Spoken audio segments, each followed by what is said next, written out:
नमस्कार दोस्तों, अपनी पाठशाला चैनल पर आप सभी का हार्दिक स्वागत है। कैसे हैं आप सभी? आशा करता हूं कि आप सभी स्वस्थ होंगे, मस्त होंगे और निरंतर अपनी पढ़ाई में लगे हुए होंगे। तो मैं फिर से हाजिर हूं राजस्थान करंट अफेयर से संबंधित महत्वपूर्ण प्रश्नों की श्रृंखला लेकर के। और मित्रों, राजस्थान करंट अफेयर से संबंधित प्रश्नों की बात करने से पहले आपसे अनुरोध, अगर आप हमारे चैनल पर नए हो तो हमारे चैनल को सब्सक्राइब कीजिए, लाइक कीजिए और इस निःशुल्क गंगा को अपने मित्रों तक शेयर कीजिए, जिससे आपका मोटिवेशन हमें मिल सके और एक हम नए नए नए वीडियो बनाकर आपके सामने उपलब्ध करवा सकें। तो बात करें आज के पहला प्रश्न की। बहुआयामी गरीबी सूचकांक की अवधारणा किस वर्ष शुरू की गई? बहुआयामी गरीबी सूचकांक की अवधारणा किस वर्ष शुरू की गई? तो आपका सही उत्तर होगा 2010 में। बात करें अगले प्रश्न की। निपुण भारत मिशन क्रियान्वित किया जा रहा है। निपुण भारत मिशन किसके द्वारा क्रियान्वित किया जा रहा है? तो आपका सही उत्तर होगा शिक्षा मंत्रालय द्वारा। बात करें अगले प्रश्न की। राजस्थान की पहली जनजाति बालक हॉकी अकादमी कहां पर स्थापित की गई है? राजस्थान की पहली जनजाति बालक हॉकी अकादमी कहां पर स्थापित की गई है? तो आपका सही उत्तर होगा उदयपुर में।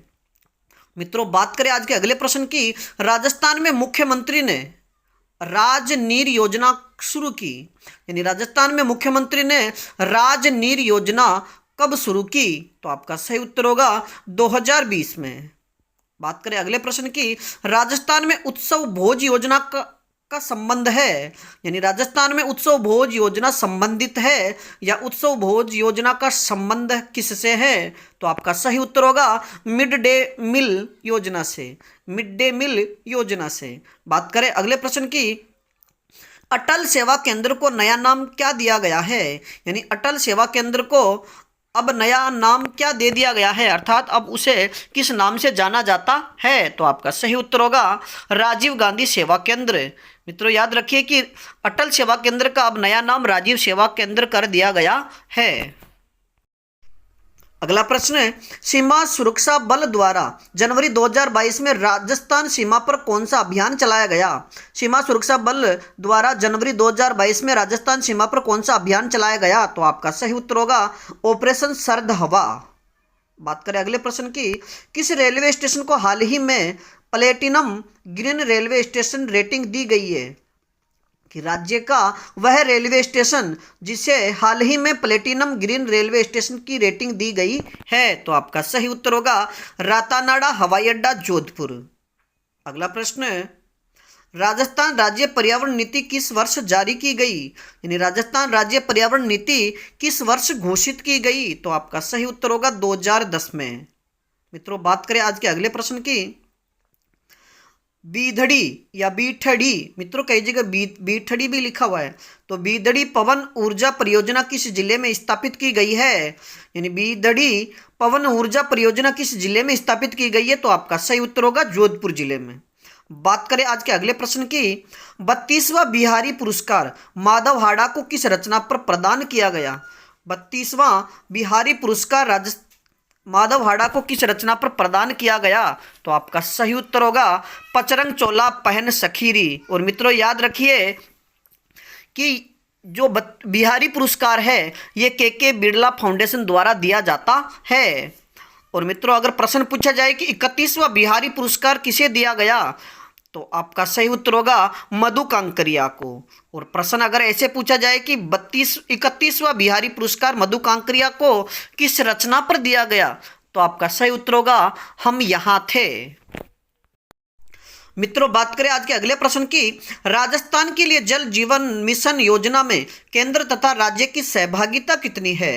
यानी राजस्थान के लिए जल जीवन मिशन योजना में केंद्र तथा राज्य की सहभागिता कितनी है? तो आपका सही उत्तर होगा 50:50, यानी 50-50 बराबरी की सहभागिता इसमें। बात करें अगले प्रश्न की। जनवरी 2022 में किसे राष्ट्रीय बाल पुरस्कार से सम्मानित किया गया? यानी जनवरी 2022 में देश के प्रधानमंत्री श्री नरेंद्र मोदी ने किसे राष्ट्रीय बाल पुरस्कार से सम्मानित किया? तो आपका सही उत्तर होगा गौरी माहेश्वरी को। और मित्रों, याद रखिए कि गौरी माहेश्वरी को राष्ट्रीय बाल पुरस्कार किसके लिए दिया गया? तो आपका सही उत्तर होगा कैलीग्राफी के लिए, यानी हैंड राइटिंग के लिए। और मित्रों, अगर प्रश्न पूछा जाए कि गौरी माहेश्वरी या राष्ट्रीय बाल पुरस्कार प्राप्त गौरी माहेश्वरी का संबंध किस जिले से है? तब आपका उत्तर होगा अजमेर। बात करें आज के अगले प्रश्न की। सितंबर 2022 में किस देश के प्रधानमंत्री राजस्थान का दौरा किया? यानी सितंबर 2022 में किस देश के प्रधानमंत्री ने राजस्थान का दौरा किया? तो आपका सही उत्तर होगा बांग्लादेश के प्रधानमंत्री। बात करें आज के अगले प्रश्न की। राजस्थान जनाधार प्राधिकरण अधिनियम 2020 प्रभावी हुआ। राजस्थान जनाधार प्राधिकरण अधिनियम 2020 कब प्रभावी हुआ? तो आपका सही उत्तर होगा 18 दिसंबर 2019 को। बात करें अगला प्रश्न। मुख्यमंत्री पर्यटन उद्योग संबल योजना का प्रारंभ मुख्यमंत्री पर्यटन उद्योग संबल योजना का प्रारंभ कब हुआ? तो आपका सही उत्तर होगा 2021। यानी मुख्यमंत्री पर्यटन उद्योग संबल योजना का प्रारंभ 2021 को हुआ। मित्रों, बात करें आज के अगले प्रश्न की। वर्ष 2021-22 में राजस्थान में उद्योग क्षेत्र के स्थिर कीमतों पर सकल राज्य मूल्यवर्धन में क्षेत्रीय योगदान कितना रहा? यानी वर्ष 2021-22 में राजस्थान में उद्योग क्षेत्र के स्थिर कीमतों पर सकल राज्य मूल्यवर्धन में क्षेत्रीय योगदान कितना रहा? तो आपका सही उत्तर होगा 26.34%। बात करें अगले प्रश्न की। राजस्थान से सकल राज्य मूल्यवर्धन के आधार पर वर्ष 2021-22 में कृषि एवं संबद्ध क्षेत्र का योगदान कितना रहा? राजस्थान से सकल राज्य मूल्यवर्धन के आधार पर वर्ष 2021-22 में कृषि एवं संबद्ध क्षेत्र का योगदान कितना रहा? तो आपका सही उत्तर होगा 28.85%। बात करें अगले प्रश्न की। राजस्थान के किन शहरों में दिव्यांग खिलाड़ियों हेतु पैरा खेल अकादमी बनेगी? यानी राजस्थान के किन शहरों में दिव्यांग खिलाड़ियों हेतु पैरा खेल अकादमी बनेगी? तो आपका सही उत्तर होगा जोधपुर व जयपुर में। अगला प्रश्न। आरटीआई पोर्टल 2.0 किस आयोग द्वारा लॉन्च किया गया? आरटीआई पोर्टल 2.0 किस आयोग द्वारा लॉन्च किया गया? तो आपका सही उत्तर होगा राज्य सूचना आयोग द्वारा। राज्य सूचना आयोग द्वारा।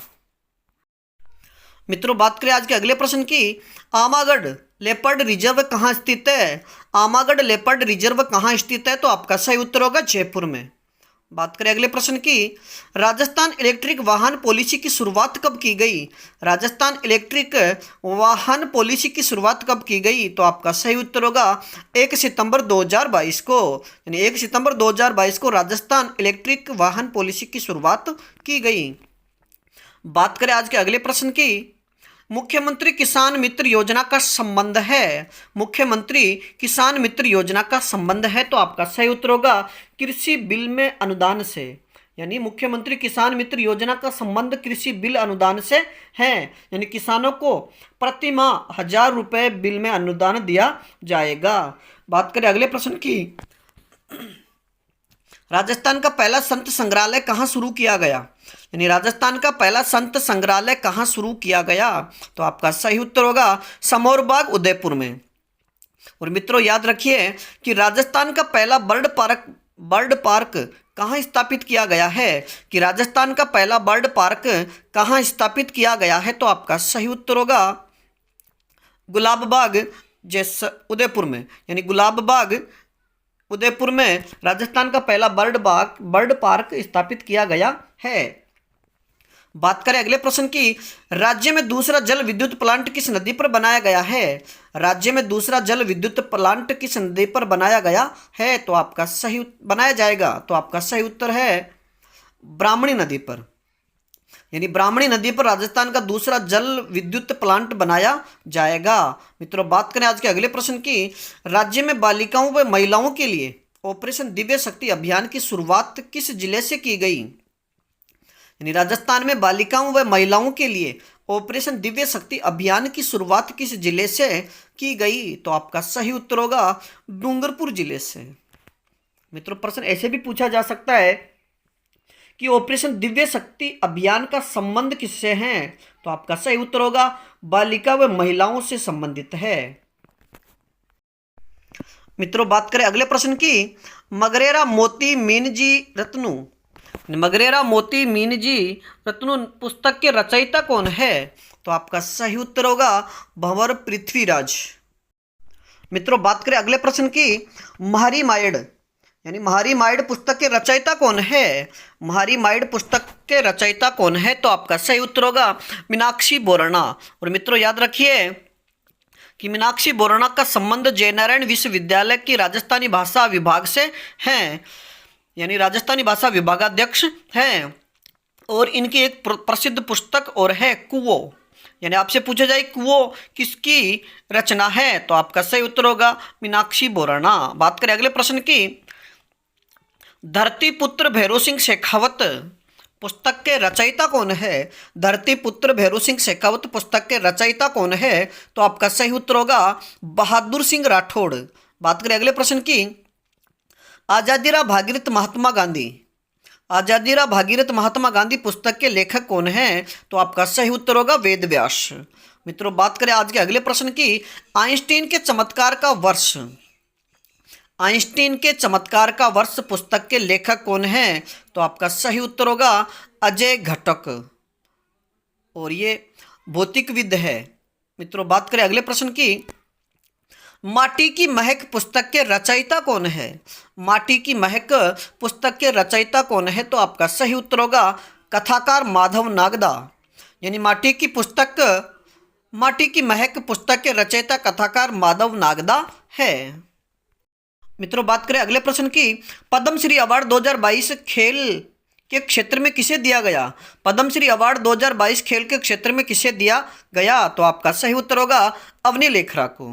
मित्रों बात करें अगले प्रश्न की, भारतीय साहित्य अकादमी का वर्ष 2022 का युवा पुरस्कार किसे दिया गया? भारतीय साहित्य अकादमी का वर्ष 2022 का युवा पुरस्कार किसे दिया गया? तो आपका सही उत्तर होगा आशीष पुरोहित को। और मित्रों याद रखिए कि आशीष पुरोहित को साहित्य अकादमी पुरस्कार 2022 का जो युवा पुरस्कार मिला वह उनकी किस रचना के लिए दिया गया है? तो आपका सही उत्तर होगा, रचना है उनकी ऐनान, यानी ऐनान रचना के लिए उन्हें युवा पुरस्कार दिया गया है। और मित्रों यानी आशीष पुरोहित को यह जो पुरस्कार मिला ये राजस्थानी भाषा के लिए दिया गया है। मित्रों बात करें अगले प्रश्न की, वर्ष 2022 का संगीत नाटक अकादमी पुरस्कार किसे दिया गया? यानी वर्ष 2022 का राजस्थान संगीत नाटक अकादमी पुरस्कार किसे दिया गया? तो आपका सही उत्तर होगा मामे खान को। और मित्रों याद रखिए कि मामे खान का संबंध लोकगीत गायन से है और इनका संबंध जैसलमेर से है। और मित्रों याद रखिए कि राजस्थान संगीत नाटक अकादमी जोधपुर में स्थित है और इसकी स्थापना 1957 में की गई थी। तथा अगर बात की जाए कि राजस्थान संगीत नाटक अकादमी के वर्तमान अध्यक्ष कौन हैं, तो आपका सही उत्तर होगा बिनाका मालू। मित्रों बात करें अगले प्रश्न की, पर्यटन जीवन गौरव सम्मान 2022 किसे दिया गया? पर्यटन जीवन गौरव सम्मान 2022 किसे दिया गया? तो आपका सही उत्तर होगा डॉक्टर मदन लाल जांगिड़ को। बात करें अगले प्रश्न की, राजस्थानी साहित्य प्रतिभा पुरस्कार 2022 किसे दिया गया? राजस्थानी साहित्य प्रतिभा पुरस्कार 2022 किसे दिया गया? तो आपका सही उत्तर होगा प्रोफेसर GS राठौड़ को। और मित्रों याद रखिए कि राजस्थानी साहित्य प्रतिभा पुरस्कार 2022 GS राठौड़ को उनकी कहानी संग्रह मोती चुग्गो के लिए दिया गया है, यानी इनको ये पुरस्कार कहानी संग्रह मोती चुग्गो के लिए दिया गया है। और मित्रों याद रखिए कि अगर पूछा जाए कि मोती चुग्गो कहानी संग्रह के रचयिता कौन है, तो आपका सही उत्तर होगा प्रोफेसर GS राठौड़। मित्रों बात करें अगले प्रश्न की, किस जिले में बालिका चेतना जागृति अभियान की शुरुआत की गई? किस जिले में बालिका चेतना जागृति अभियान की शुरुआत की गई? तो आपका सही उत्तर होगा जालोर से। बात करें अगले प्रश्न की, नोबेल शांति पुरस्कार चैलेंज 2022 प्रतियोगिता में चयन किया गया, यानी नोबेल शांति पुरस्कार चैलेंज 2022 में 22 प्रतियोगिता में किसका चयन किया गया? तो आपका सही उत्तर होगा अशीरा विश्वास का। मित्रों बात करें अगले प्रश्न की, राज्य में मेडी टूरिज्म वेलनेस सेंटर का शिलान्यास कहाँ पर किया गया है? राजस्थान में मेडी टूरिज्म वेलनेस सेंटर का शिलान्यास कहाँ पर किया गया है? तो आपका सही उत्तर होगा नाथद्वारा राजसमंद में। मित्रों बात करें अगले प्रश्न की, भारत का पहला डिजाइन इनोवेशन नेशनल अवार्ड किसे दिया गया? यानी भारत का पहला डिजाइन इनोवेशन नेशनल अवार्ड किसे दिया गया? तो आपका सही उत्तर होगा महेंद्र भल्ला को। बात करें अगले प्रश्न की, डीग महोत्सव का आयोजन कब किया गया? डीग महोत्सव का आयोजन कब किया गया? तो आपका सही उत्तर होगा 10-11 अक्टूबर 2022 को। यानी डीग महोत्सव का आयोजन 10-11 अक्टूबर 2022 को किया गया। और मित्रों याद रखिए कि डीग को अगर प्रश्न यानी बात की जाए कि जल महलों की नगरी किसे कहते हैं, तो आपका सही उत्तर होगा डीग भरतपुर। यानी डीग भरतपुर में स्थित है और इसे जल महलों की नगरी भी कहते हैं। और मित्रों बात करें राजस्थान करंट अफेयर से संबंधित इस महत्वपूर्ण श्रृंखला में आज का अपना अंतिम प्रश्न, पर्यटन हेतु विकसित सवाई माता का मंदिर कहाँ पर स्थित है? यानी पर्यटन हेतु विकसित किया जा रहा सवाई माता का मंदिर किस जिले में स्थित है? तो आपका सही उत्तर होगा बांसवाड़ा जिले में। तो मित्रों आज के लिए इतना ही। और अगर हमारे इस श्रृंखला में अगर आपको किसी प्रकार की कोई त्रुटि दिखे तो हमें कमेंट्स में ज़रूर बताइए। फिर मिलेंगे अगली कक्षा में, तब तक आप अपने अध्ययन से जुटे रहिए। धन्यवाद।